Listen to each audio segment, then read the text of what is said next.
Coming up on today's show, we take a look at how Miss Stevens balances her coaching and teaching life as well as the cross-country football run.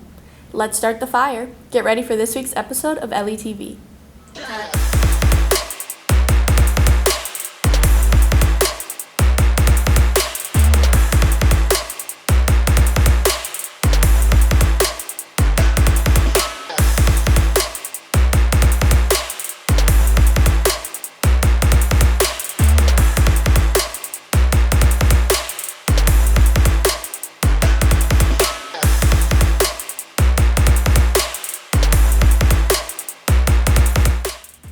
Good morning, Ellie. I'm Chloe Coleman, and today is September 5th. We welcome you to this week's episode of LETV. Get pumped up to share your school spirit at tonight's football game. The theme is Rio de Carnival, so remember to wear your most eye-catching colors. WTC will be giving 9th graders a tour of the facility on October 1st and 2nd. Trips will be split by the first letter of your last name. Make sure to get your forms signed by a parent or guardian and turn them in by September 12th. Get ready to shake your tail feathers at the homecoming dance on September 6th. The dance is from 7 to 10 p.m. in the main gym. Make sure to show up and show out. Dress up and get set to have a memorable experience. On February 13th, 2026, New Life Christian Outreach is throwing a prom for people with special needs, ages 14 and up from 6 to 10 p.m. Registration is open now and will be open until December 31st. The cross-country football run took place on August 29th. Cross-country prepared to run the ball from LE to the Jersey Mikes in Camden. Let's cut to LETV reporter Lauren Walters for this captivating segment. Stop! On Friday, August 29th, a decade-long tradition continued to grace the highways and roads of the Lugoff and Camden community, the annual cross-country football run. The event began at Lugoff-Elgin High School, where athletes set off on their route to the Jersey Mikes in Camden. These determined runners met the Camden cross-country team halfway to their school to hand off the game ball, allowing them to run it into their home stadium. This event takes place every year before the most anticipated rivalry game of the season, Lugoff-Elgin versus Camden.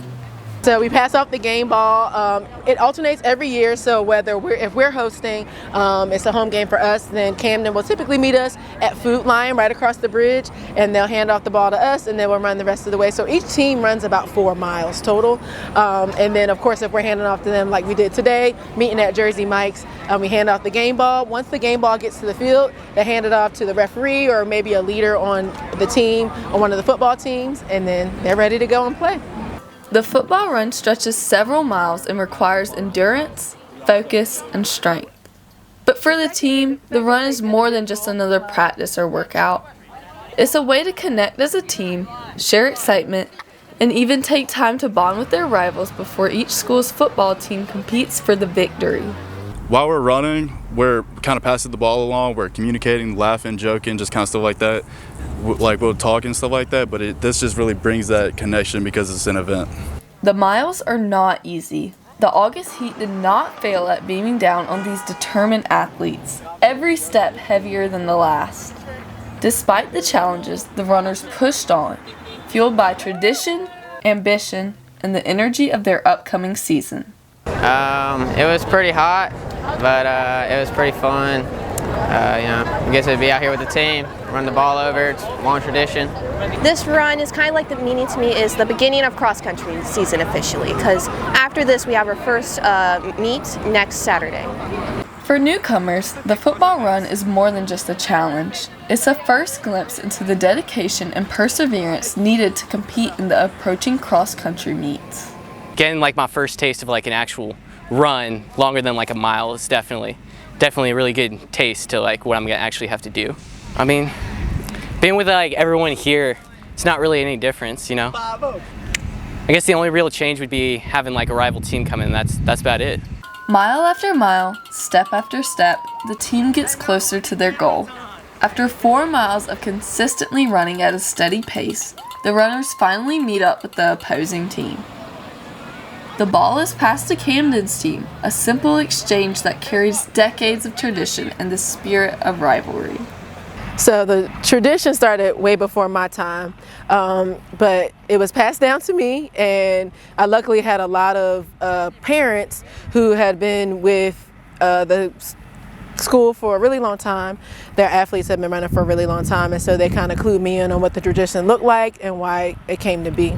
I think it's a marvelous thing. One of the things that I talk about a lot is that that's really an advantage of a small town, because this is something that's unheard of. Like, I was even surprised. I was like, I had never heard of this to be a thing, and I ran cross country. But because Lugoff-Elgin, the Camden area, are so small and close knit, I love the fact that our athletes can participate in it, and it's something that they're going to remember for the rest of their lives. For Lugoff-Elgin, the football run is more than just a tradition. It's a test of endurance, a bond between rivals, and a reminder that some miles carry more than just footsteps. Reporting for LETV, I am Lauren Walters. Thank you, Lauren, for that amazing segment. There are many teachers here at LE who both teach and coach. To cover the duality of these teachers, we decided to interview Ms. Stevens, a coach for the girls' golf team and a mathematics teacher. Let's cut to LETV reporter Orion Velasquez for this outstanding segment.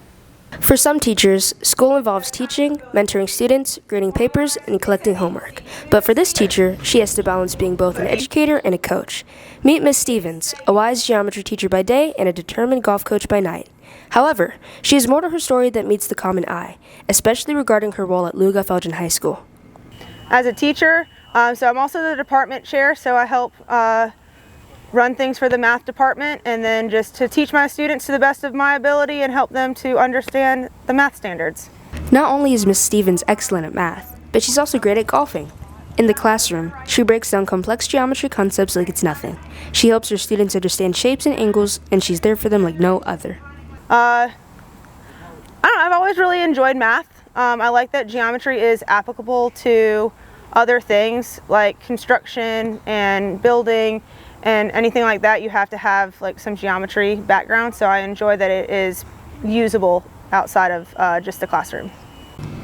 This can also be said when she's on the golf course. Despite all of the teaching in the classroom, she still finds time to manage being a great golf coach. She empowers students to perfect their swings and never give up. So this is my, I think, 5th year coaching golf, 4th or 5th year coaching golf, but I've been playing since I was a little kid. I really enjoy golf. I've always enjoyed playing. I grew up playing with my dad, and then Miss Dommel, who used to be a teacher at LE, used to always be like, hey, I need you to come coach with me, coach with me. And finally I was like, okay, I'll come and coach. So I really enjoy just allowing kids to play a sport that will continue to play forever. Her dedication to coaching is greatly appreciated by her players, who look forward to her support and helpful mentorship. Oh, I love Miss Stevens. She's the best. She's funny when it's time to be funny, but also like she's helped me with my swings and stuff so much. I like that, number one, I can come to her about anything, I feel like. And number two, she's really good at helping. Like, she fixes stuff that I didn't even know needed to be fixed.